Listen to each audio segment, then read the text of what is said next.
Okay, so yesterday I took you through the questions on the four sons, and now I'm going to try to explain to you the answer. Let's review quickly what the questions are. We have four categories. Not clear why wise, wicked, simple, and don't know how to ask are relevant categories and how they're related to one another. The simple son says, "What is this?" Can the fourth son be one who can't even say, "What is this?" Why then would you quote a verse from the Torah to him and expect him to understand it? Why is the same verse used in the response to the son who is unable to ask and the wicked son? Are they related in some way? Why would they be related? Why is it that when at the end, when vis-a-vis the wicked son, it says, "Say to him," but the vocabulary is that you're speaking about him. For me, but not for him. Had he been there, he would not have been redeemed. Rather than, for me and not for you. If you had been there, you would not be redeemed. Why is it third person, which means you're not really speaking to him? We also asked, the wise son says, what are these testimonies, decrees, or ordinances which Hashem our God commanded you? And the wicked son says, what is this service to you? And we jump on the wicked son and say, you, you and not him. He's excluded himself from the community and therefore he's denied God. Why don't we say the same thing to the wise son? He says, for you, commanded you, not us. Why do we say the same thing to him? So that last question is just what in the Yeshiva they would call a klutz kasha, because what the wise son says is, what are the testimonies, decrees, and ordinances which Hashem, our God, has commanded you? You could hardly call that excluding himself from the general community, right? If he's our God. So the question will be, okay, he says our God, so obviously not excluding himself from the community, but why did he say commanded you? And the answer is, he's 11 years old. Commandments start when you're 13. He's not 13 yet. And then his question works out fine, and no implication whatsoever that he's excluding himself from the general community. That's trivial. But to answer the other questions, Eliyahu Kitov, who asked the question about the one who does not ask, how could he be a child does not ask, what is this, has a deep explanation here, and it works, as I extended, it works to answer the other questions as well. Eliyahu Kitov starts with two verses in the book of Proverbs. The two verses are back to back, and they are an absolute contradiction. They contradict each other. One verse says, "Al ta'an ksil ki ivalto," don't answer the fool according to his foolishness. The fool is babbling his foolishness. Don't answer him. Why not? Pen tishve lo gamato, lest you be equal to him. And the other verse says, Anei ksil ki ivalto, answer the fool according to his foolishness. Exact opposite advice. Pen yechacham beinav, lest he be wise in his own eyes. So the loyal reader says, King Solomon, what am I supposed to do? First you tell me, do answer him, and then you say, don't answer him. Like, what am I supposed to do? It says Eliyahu Kitov, obviously we're talking about two different types of fools. I think everyone, those sitting here and those who are watching the video, has had enough life experience to have come across both of these types of fools. One type of fool is someone who's so convinced of his foolishness that he doesn't hear anything else. He's on broadcast, as they say in Hebrew. His communication device has one button, send. There's no receive button. If you and he are talking, while you're talking, he's just thinking up the next thing he's going to say to you. He's not listening to you because there's nothing to listen to, because he's right. He's surely right. And there's nothing new for him to learn. There's no question of his changing his mind. You happen to be ignorant. I'll use another shovel to overcome your ignorance. But he's not listening. That's one type of fool.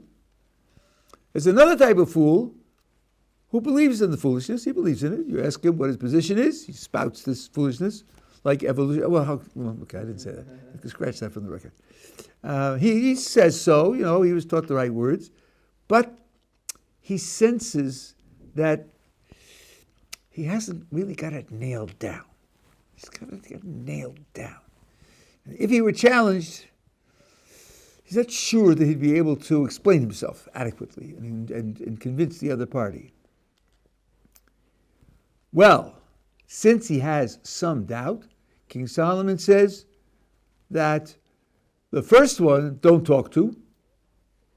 Don't talk to him. Why? So King Solomon says, lest you be equal to him. Now let's imagine the conversation going on, and imagine there's an observer. What does he see?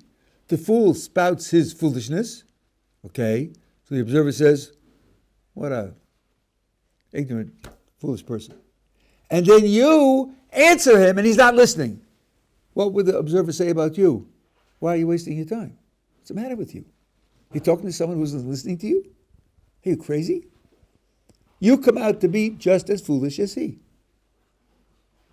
So, if he's the kind of fool who's not listening, don't answer him, because you then are as foolish as he is. But if he's the kind of fool who isn't supremely self-confident, who does have some doubts, when we went to college, every one of us was an atheist. How many had read one book on atheism? 0. How many had read one book on theism? 0. We were all atheists because that was the style. If you weren't an atheist, you wouldn't have any friends. It had nothing to do with knowing you're right. It was just style, of which you see a gigantic amount in the current Western world. Style and likes on Facebook. So that person, says King Solomon, you should talk to him. Why? Because if 20 years go by and nobody addresses him, he'll say, listen, what I say must be right, because in 20 years I've never been challenged. Pen yeh chacham be'einav, lest he be wise in his own eyes on the grounds that no one challenged him. So, such a person you should open up to and engage in conversation. This is the way you reconcile the supposed contradiction between the two verses in Proverbs. Now, says Eliyahu Kitov, the Rasha, the wicked one, and the one who doesn't know how to ask, are these two types of fools. The Rasha is so sure that he's right that he doesn't listen. That's why we don't talk to him. We only talk about him. This is what Hashem did for me and not for him.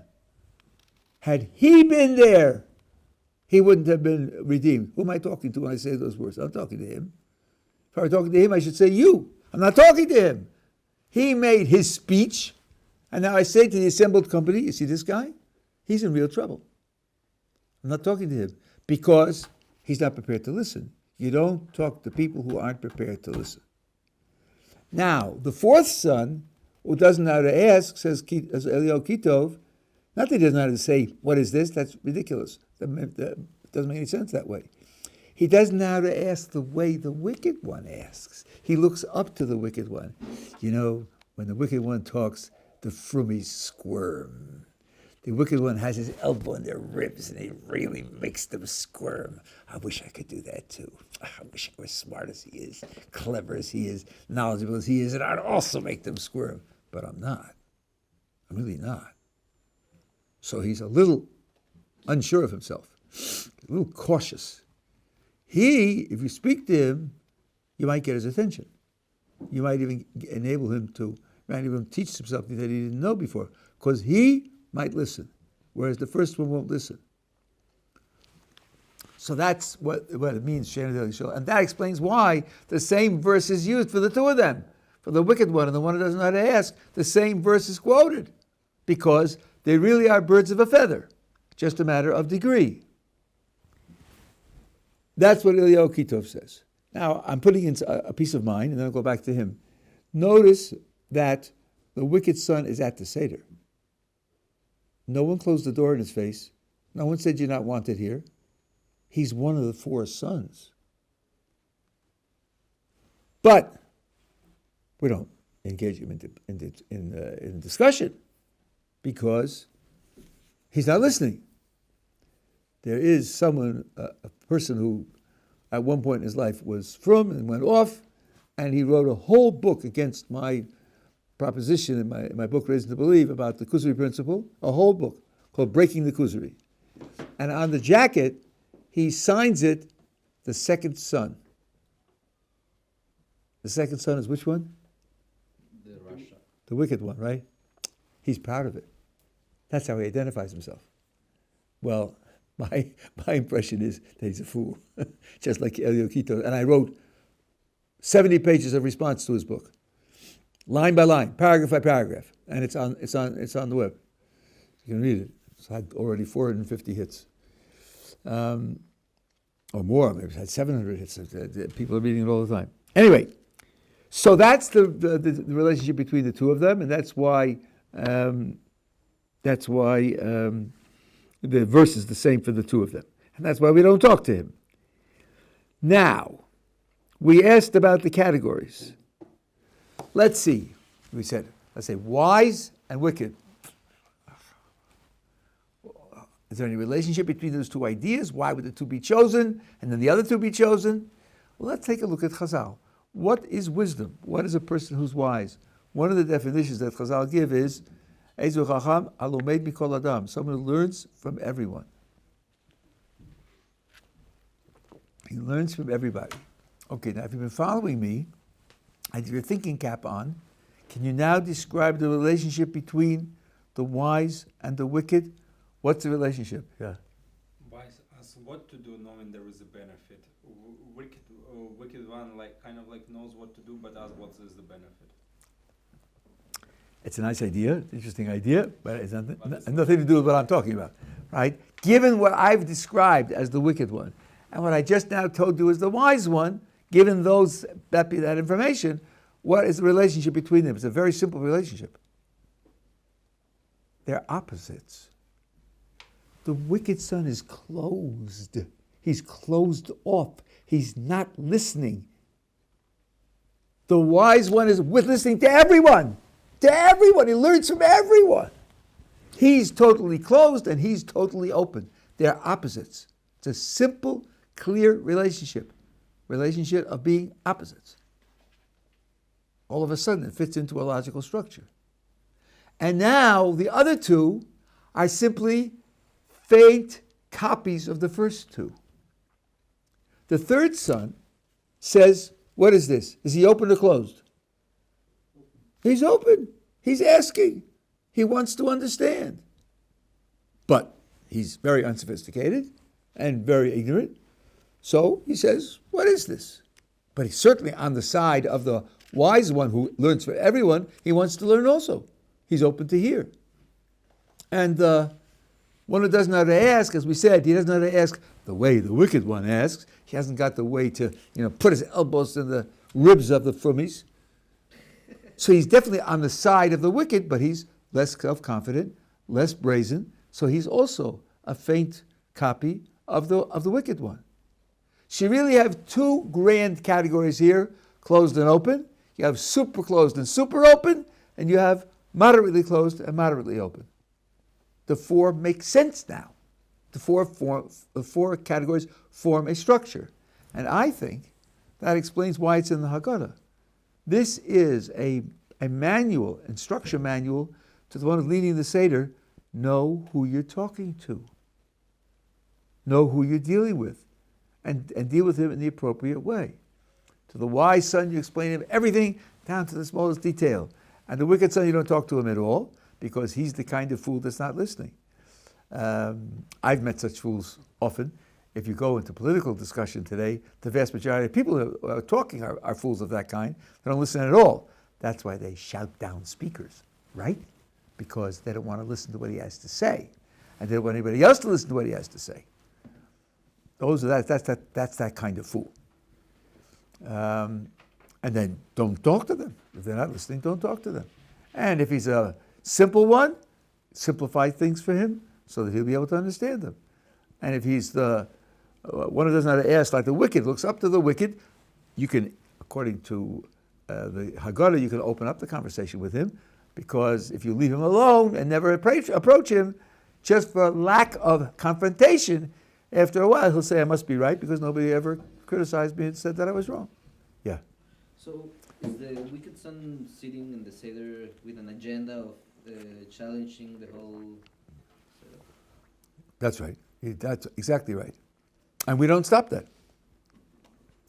There's a statement in various places in Chazal that if you want to reach a Kadosh Baruch Hu, you have to include everybody. There's a statement that if you want your prayer, the communal prayer, to reach a Kadosh Baruch Hu, especially when there's a fast or a war or whatever it is, make sure that sinners of Israel are included in the prayer. Poshei Yisrael. Poshei is one of the worst categories of sinner.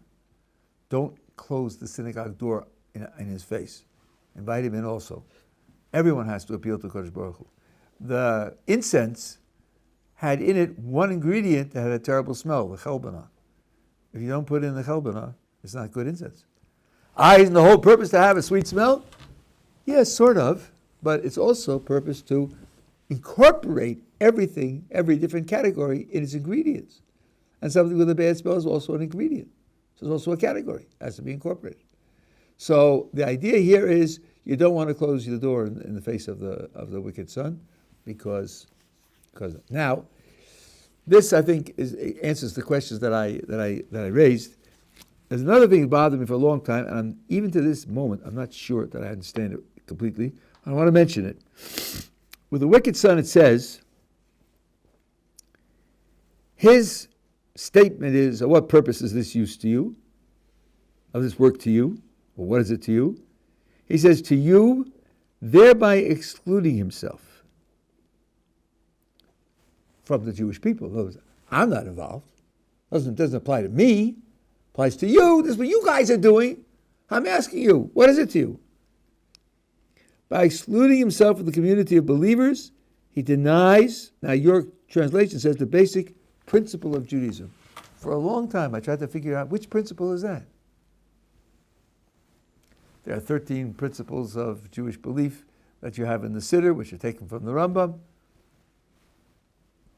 I couldn't see exactly how to explain it.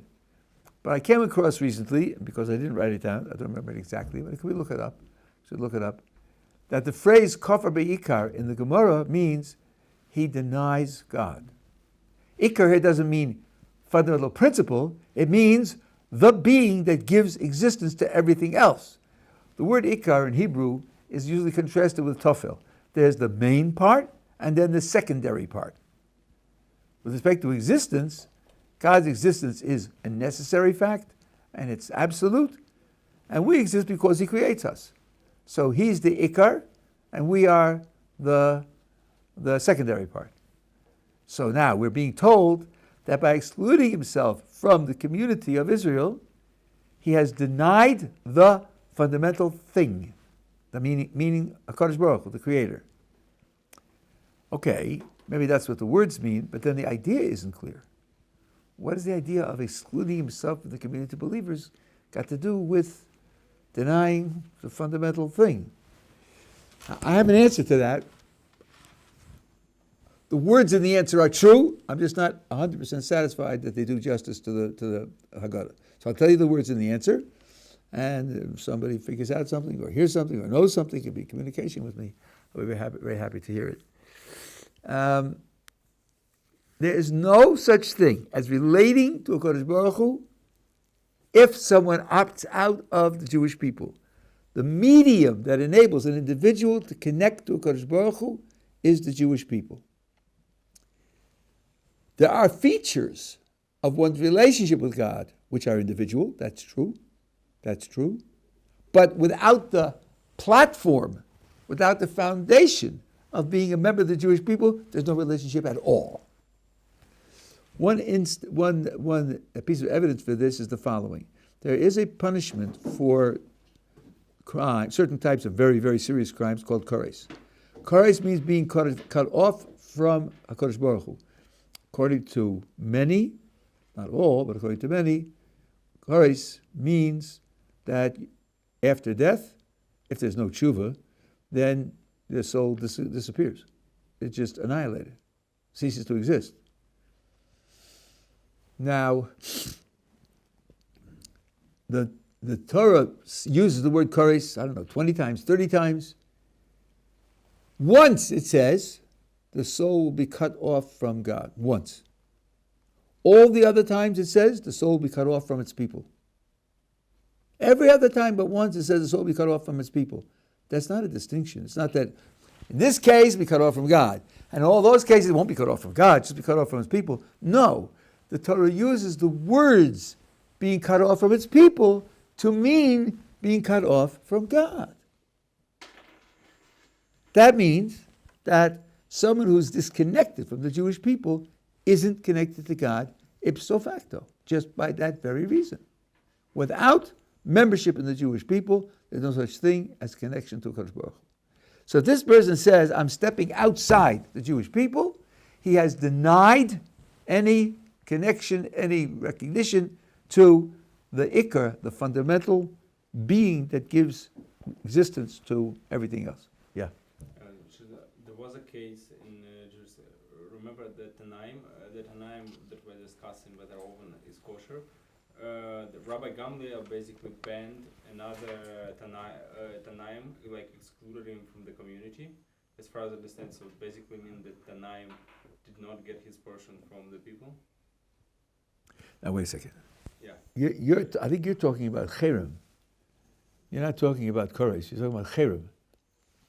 Cherem is a practice whereby the community won't do business with a person, won't count him for a minion, won't interact with him, and so on and so on. That's not koros. That's where the living community, while you're alive in this world, cuts off its relationship with him. That's not koros. So it's not punished like that. So like there is a difference between One is a practical response of the community to someone who's endangering the community's ideals or something, and the other is a punishment by God by having violated a certain mitzvos that God put down. They're not the same. I mean, I wouldn't say they're unrelated, but they're not the same. And it doesn't carry someone who's in cherem doesn't mean he loses his share in the world to come. What about Nox people? Like they're not Jewish, but like all people have connection with God, right? Like not only Jewish people.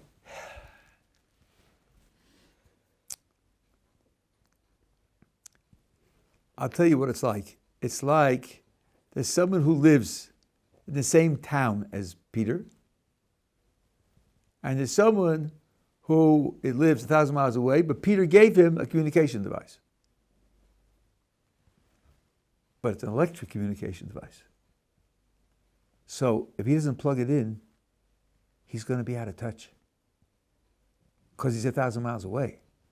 So he's got to have that device. Whereas someone who lives in the same town, even if he doesn't plug his device in, he'll be in touch because he can walk over to his house and talk to him. The Jewish people have a special kind of soul, a special kind of responsibilities. I mean, the distance part of the analogy is not exact. It's the opposite, but the logical part is the same. The Jewish people have special souls, special responsibilities, and to support a relationship with that kind of soul and that kind of responsibilities, you need connection with the people, the Jewish people.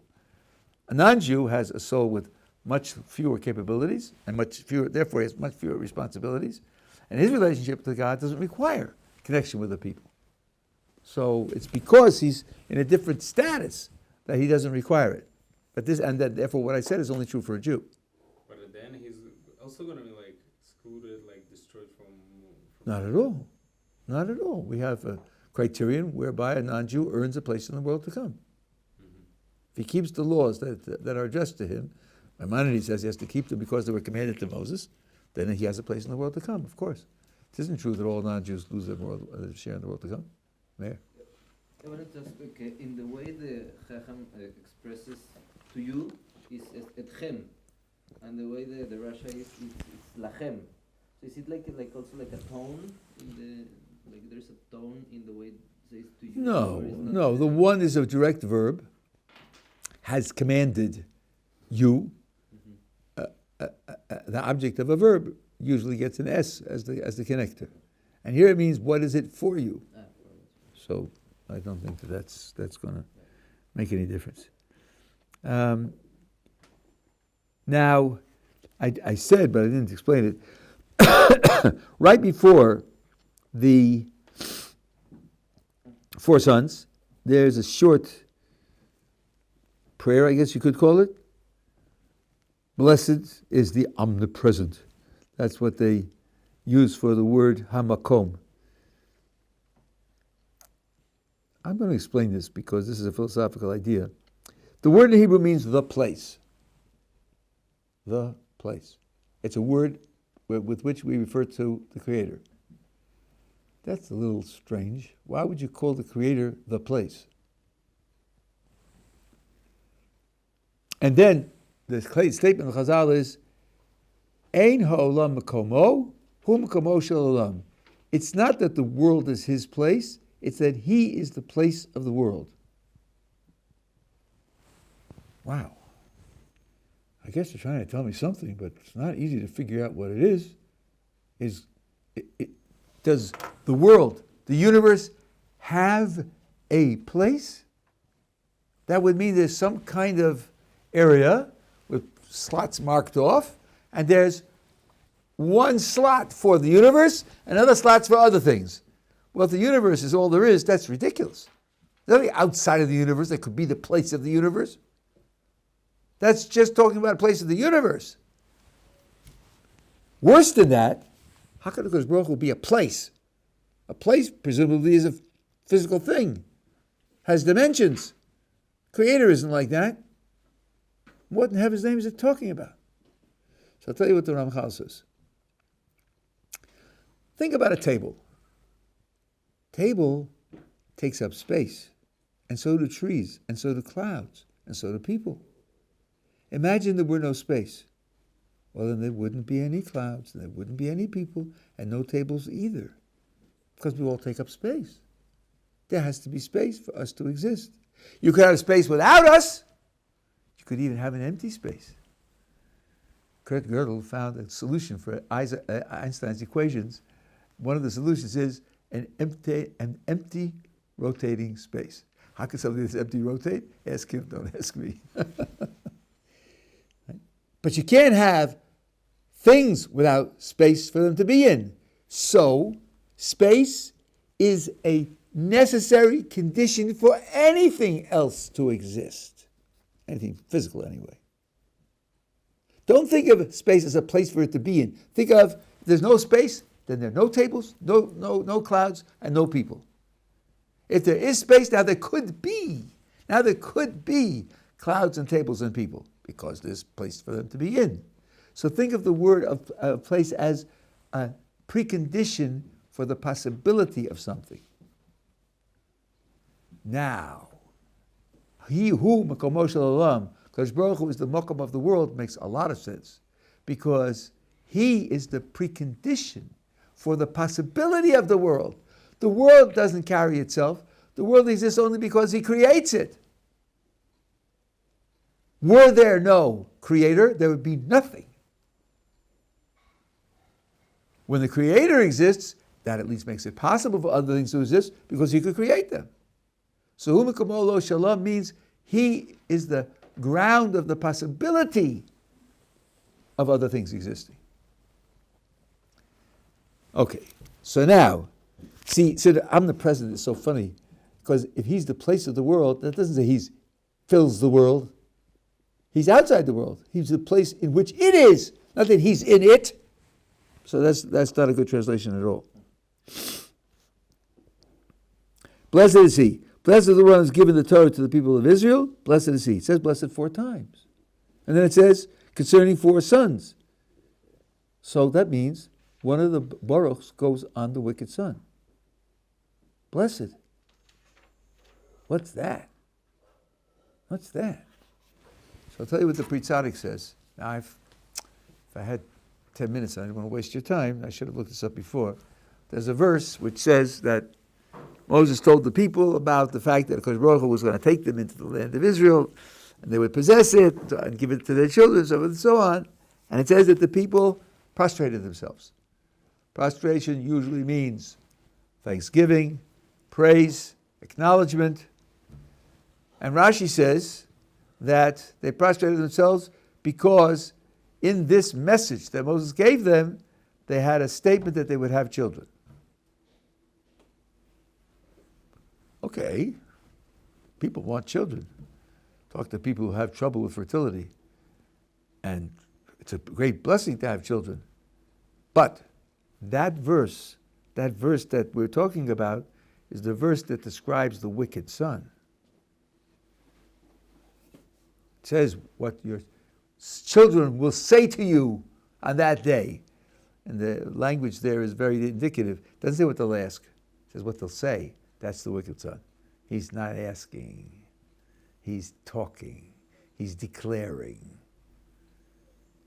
So now the question is, they prostrated themselves in praise and thanksgiving and in joy because they got the prediction they'll have wicked children?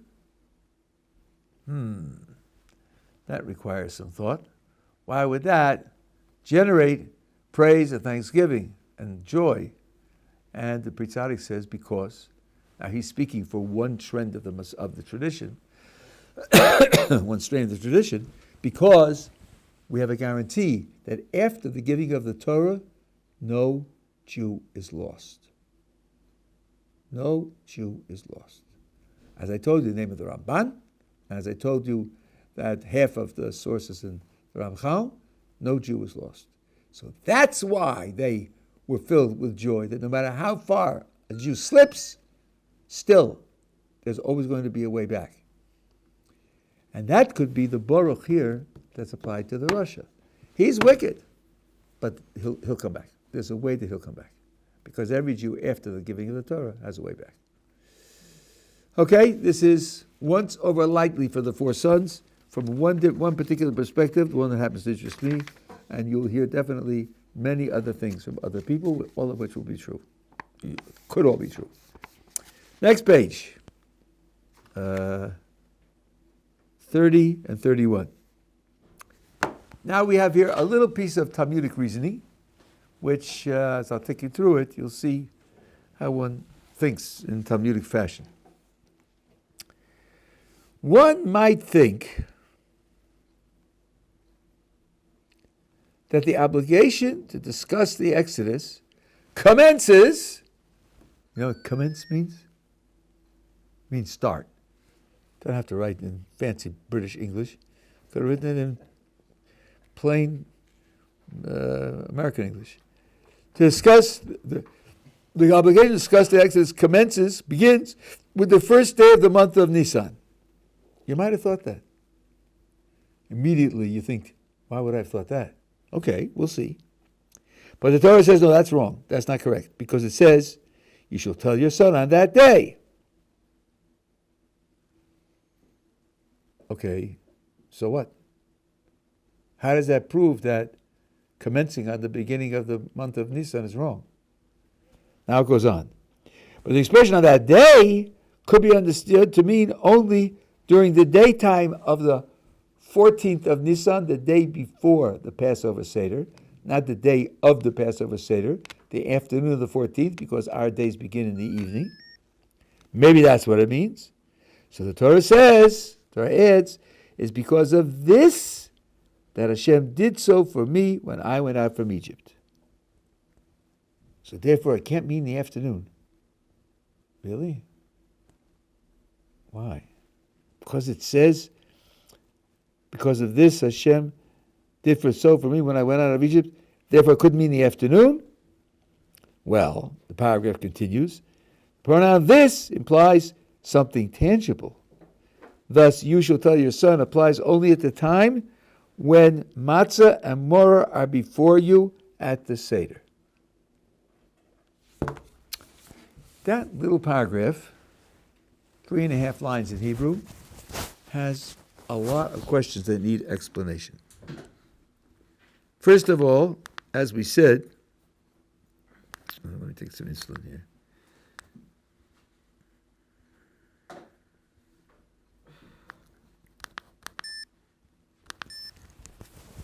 why would you have thought that you would begin it to be the first day of Nisan? So the answer is because that's when the Exodus process started. That was the first time because Baruch Hu said to Moses, go to the Jewish people and give them the following instructions, and was done on the spot. Not go and when you get there 4 weeks from now do X, Y, Z, but go and tell them now. So for the Jewish people, this was the beginning of the process. So now I'm telling over the story because I'm commemorating the event. The events start on the first day of Nisan, so maybe I should start telling the story on the first day of Nisan. Okay, that's why I might have thought that. And then the Haggadah says, but there's a phrase in that verse, on that day, which cancels out that idea. How does the words, on that day, cancel out the idea that the process should start on the first day of Nisan? Not on this day, but on that day.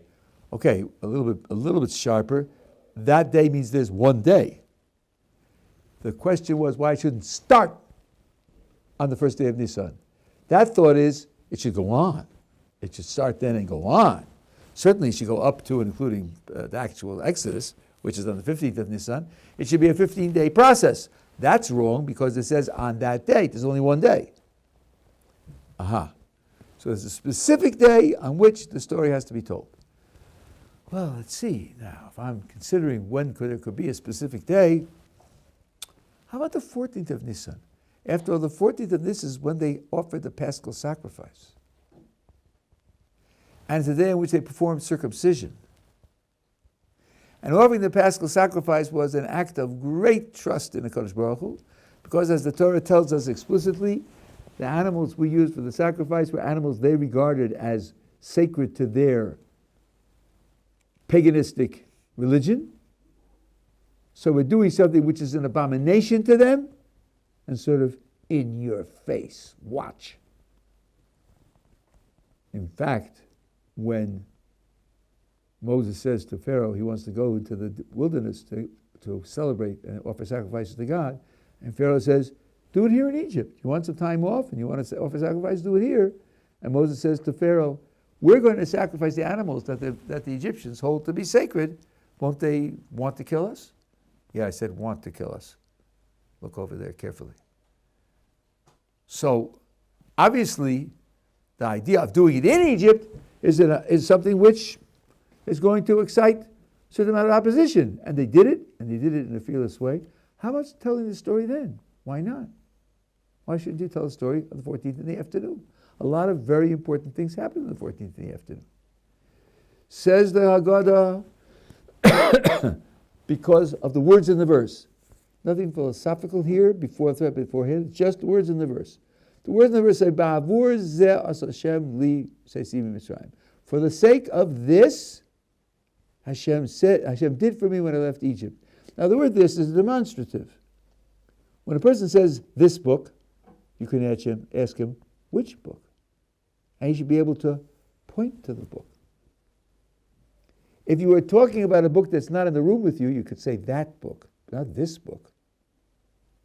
Zen Hebrew is this. So, you have to be able to point to it. Now what could there possibly be that you point to and say, for the sake of this, Hashem took me out of Egypt? Says the Haggadah, matzah and moror. So they have to be on the table, you see. They have to be on the table. Okay. Be on the table so I can say, for the sake of this, and point my finger to matzah and moror. That's why it has to be at night. Really? Couldn't you put them on the table in the afternoon? What's stopping you from putting the table on the table in the afternoon? And pointing to them. Yeah, here they are, see? Because of this, Hashem took me out of Egypt. How does that prove that it has to be at night? The answer is very simple. When you point at the matzah and the moror and you say, really the matzah, and you say, for the sake of this, are you saying that God took me out of Egypt for the sake of crackers? Cracker factories? Do you know they start baking matzahs after Hanukkah, in some places after Yom Kippur, after Sukkot, start baking matzahs for months and ship them all over the world? God wants crackers in the world. It's for the sake of the crackers that the Jews produce. That's why he took us out of Egypt. That's surely not correct, right? No, he took us out of Egypt for the mitzvah of the crackers. And that's only at night. You can only eat the crackers at night, the matzahs. So when you point at the matzah, you're pointing at the mitzvah of the matzah, and that's only at night. That's the reasoning in the Talmudic passage. Yeah. Why can't you eat matzah during the day and call it a mitzvah? You said it very well, because you don't call things mitzvahs. We're not making this up as we go along. We're not doing it before the 5 o'clock deadline. We're making time. When my first time I went to South Africa, about 103 years, no, it wasn't that many, 42 years ago, we were told you could give classes and lessons and events, except, if I remember correctly, it was Wednesday night from 9 to 10. What's wrong with Wednesday night from 9 to 10? That's Dallas. You see, South Africa had gotten television only 3 years before, which meant that the youth were fairly intelligent up until that time. And Dallas, the whole country closes down. Nothing's working, just watching Dallas. Right? So, you're living trapped by that sort of thing. But so it's for the sake of this that he took us out, because the verse says, "Ba'erav tochlu matzos," eat matzos in the evening. The verse says that explicitly. I'm not eating matzos to create symbolism in my own mind. I'm eating matzos because the Creator of the universe told me to do it, and He told me ba'erev at night. So I'm not going to do it in the afternoon and call it a mitzvah. But that phraseology is never right. That's for the people who think that they're making it up on their own. And there are people who do that, but that's not Torah at all. Yeah. Where is it written that it specifically should be at night? The verse says, "Ba'erev tochlu matzos." Erev means night. Okay. So that's the idea there. Fine. On to the next paragraph. Here too, I think what I'm going to do is I'm going to share the questions with you, and I'll answer them tomorrow. Today's Wednesday. Yeah, we have tomorrow. Originally, our ancestors were idol worshippers. But now, Hamakom has brought us near to His service. As it is written. Now, this is a long quotation from the book of Joshua. Joshua said to all the people, so says Hashem, God of Israel, your fathers always lived beyond the Euphrates River. Of course, in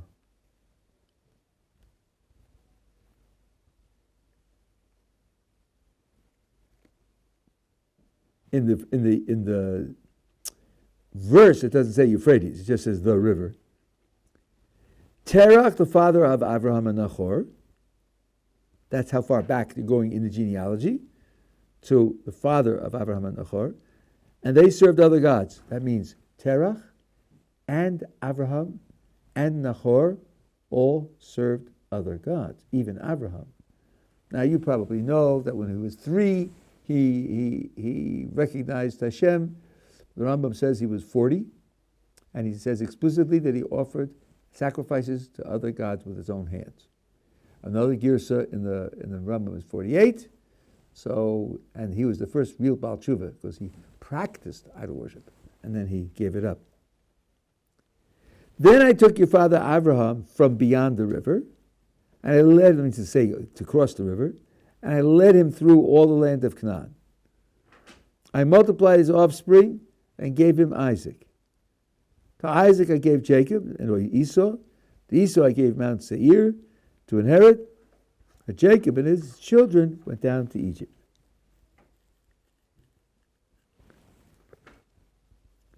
What's this doing here? Why is this in the Haggadah?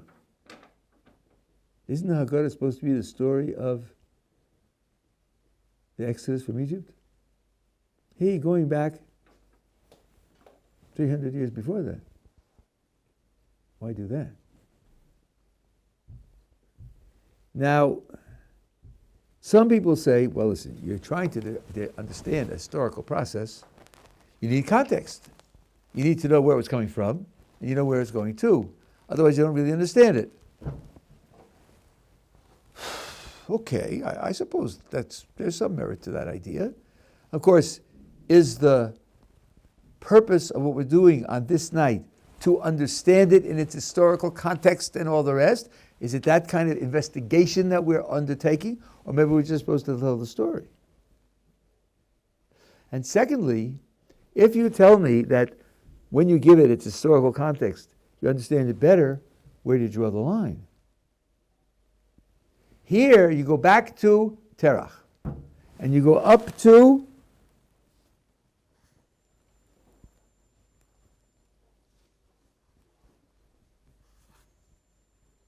okay, you go back to Terach.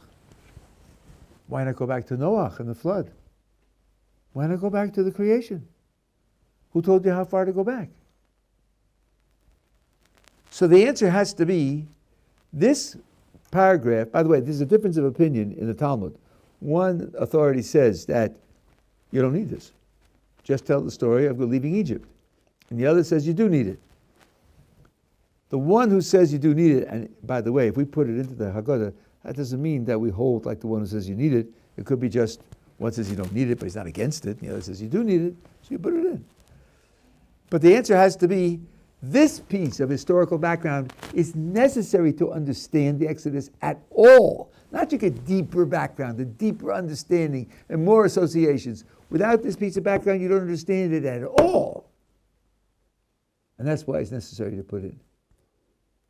So that's what we have to see tomorrow. What is there in this paragraph that without it, according to this opinion, without it, you don't understand the Exodus at all?